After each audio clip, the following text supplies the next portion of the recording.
Welcome to the Boomer Briefing Podcast, where we help you solve a critical business issue in 20 minutes or less. I'm your host, Jon Hubbard, shareholder here at Boomer Consulting, and with me today is Sandra Wiley. Hi, Sandra. Thank you for being on this episode.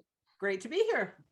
All right. Sandra is our president, and she works with firms in a lot of different areas, but especially around culture, creating one firm culture, and also around M&A conversations, mergers and acquisitions. In this episode, we're going to bring those topics together. So, Sandra, the theme of this episode is creating a one firm culture, maybe after a merger or acquisition, or maybe you're even thinking about it kind of leading up to a merger or acquisition. So, Sandra, my first question to you is define culture for us. So culture, I think, is always really hard to define because everybody's definition of that culture is so different. But if you really think about what you define as your culture in your firm, usually what people describe or what they talk about, their beliefs. What do they value? What's their vision for the firm? What's their business model for the firm? How are they communicating with other people? How are they promoting learning and development in the firm? So it's all those things. But I think there's a couple of other things that are really popping up these days that I think that you need to remember to talk about. And that is, how do you build trust in the firm? How do you deal with emotions, and how you deal with people in general, the talent of your firm? So I think all of those things squished together make up your culture. And oftentimes it is a little hard to describe, but if you ask people that know your firm well, or people that work in your firm, they'll start describing things about the firm that will make up what your culture is. And every firm has distinct things that make up their culture and that they're proud of. And so that's what I would say culture is in almost all firms. Yep. And, even kind of, putting it under the umbrella of a merger or acquisition, even when two firms have similar cultures, we know similar doesn't mean same, and similar can still have some pretty significant differences, within those two organizations. So as you work with firms on this topic, Sandra, what are some strategies, some approaches you're kind of guiding them through this? Well, one of the things that happens when a firm is acquiring or merging with another firm is that they will oftentimes look at everything else except for culture. They'll look at the financials. They'll look at the positions that people are in and where they fit. They'll look at things like processes or the technology that you use. And you and I, I'm sure, have heard tons about technology and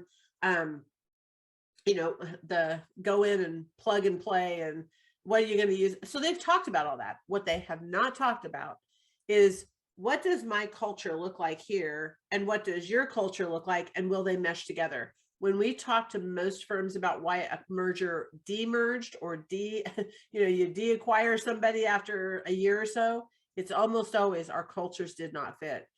We were very entrepreneurial and we let our team kind of do their own thing. We're more structured and everything runs through the managing partner.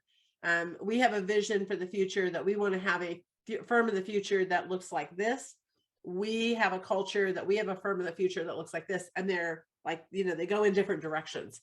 And that is what causes people to demerge and not be able to make it. So I think that is important to know when you're going into a merger situation.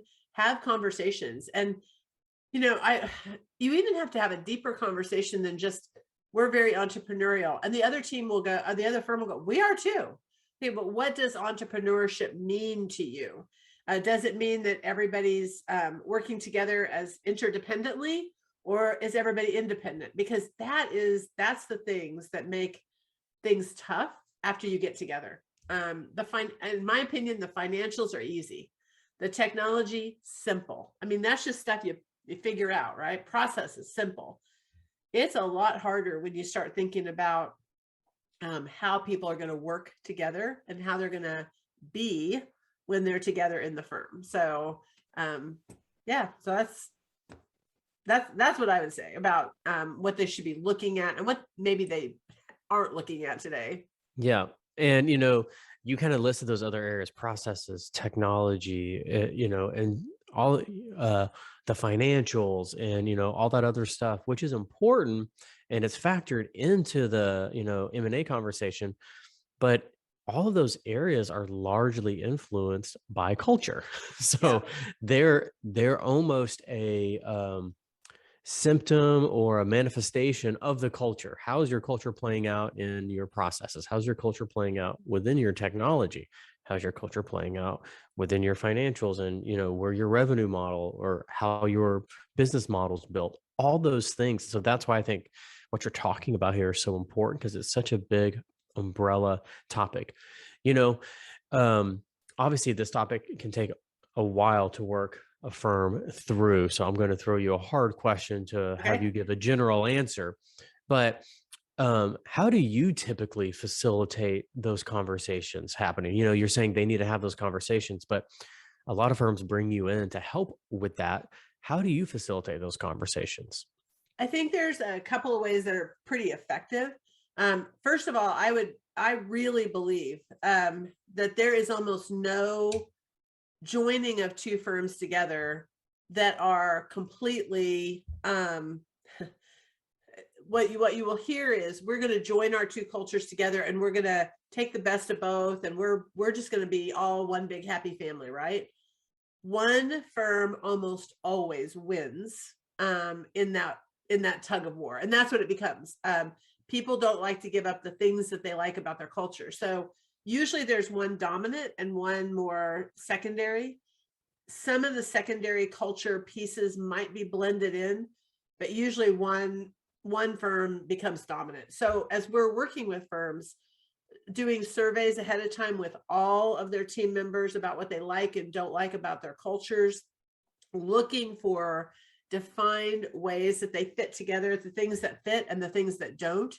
Having stay interviews or conversations with a group of people from both firms to have those conversations ahead of time. The struggle sometimes when we have those conversations is that one firm does not know that the merger is going to happen until like the last minute. And I know that that's the strategy of a lot of firms, and I understand why.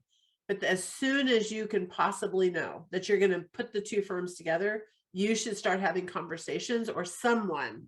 And I believe it should be somebody outside the firm because I think people are more willing to talk about and talk to somebody from outside than somebody inside. They always believe there's a there's a reason, there's a kind of something behind what you're asking them questions on if you're a part of the team, right? On either side. So having somebody from outside having those conversations, I think is super important. Um, and then I think that having real hard conversations, crucial conversations with the partners, the managing partners from both firms is awfully important too, to talk about what is it going to look like and what are you going to hold on to, what are you going to support and have strategically as a part of your firm, and what are you going to let go of, and let's communicate that upfront and quickly so that we can merge those two cultures together. The reality is there's an awful lot of change going on out there right now.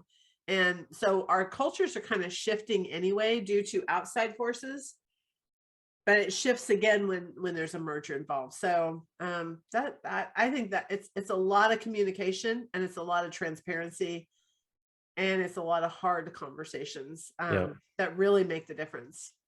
And those are excellent recommendations, Sandra. Even just doing a few of those can have a massively helpful impact on your firm or the firms that are coming together. Let's speak briefly on maybe there's someone listening right now that's saying, well, I wish I would have heard this episode before last year or 6 months Yeah. ago or last week. Um, do you see firms that maybe didn't do this on the front end and now they're 1 year into a merger or they're 2 years and they're kind of feeling the need for some of these conversations? Are you seeing that still being beneficial? Yes. And what they might be seeing is some runoff of people, right? They may be losing some people because they're frustrated by the changes that have or have not happened. They may be seeing some, I call it backbiting, kind of behind the scenes conversations, right? Going on that people are unhappy. It is not too late to go ahead and have some of those conversations and at least get it out on the table of what you're trying to do, what you need to do, what you want to have happen. It isn't too late to do that. It is, but again, an outside facilitator can really help you in getting through those in a more positive way. They're gonna feel, people are gonna feel like you've got another, that you're trying to prove something or you're trying to make it go in your direction. If you're the one facilitating it, if it's somebody from outside that's just trying to find middle ground, they'll get that too. So I still think having an outside facilitator is really important. Yep.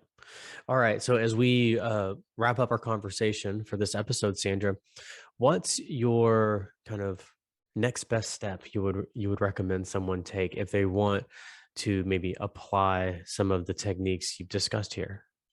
So I think that the first and foremost thing you got to do is, again, look in the mirror and say to yourself, you know what? We haven't even talked about this. We are looking, mergers and acquisitions are on the uprise. I mean, there is more of them out there than we've ever seen in this profession. So ask yourself, are we really looking at culture, and are we really trying to blend, or are we trying to be the kind of the ones that bring it to the table and they're just going to be us? And it's okay to be either one of those things, but you got to be honest about it. So I would say really take a look at your firm and then ask yourself, is it time to reach out to an outside person to help us navigate through making this acquisition or this merger really successful? Because we want you to be successful. We just want to make it as smooth as possible. So that's what I would do. That's great stuff, Sandra. Well, that concludes this episode. So as always, thank you for being on the podcast. It was my pleasure. Glad to be here. All right. And for our listeners, we release new episodes every Tuesday morning. As you know by now, this is your kind of second or third or fourth episode you've listened to, or maybe it's your 50th or 60th. We change topics every week and we like to mix it up, but they are all critical to your business success. So please subscribe to the podcast and thanks for listening.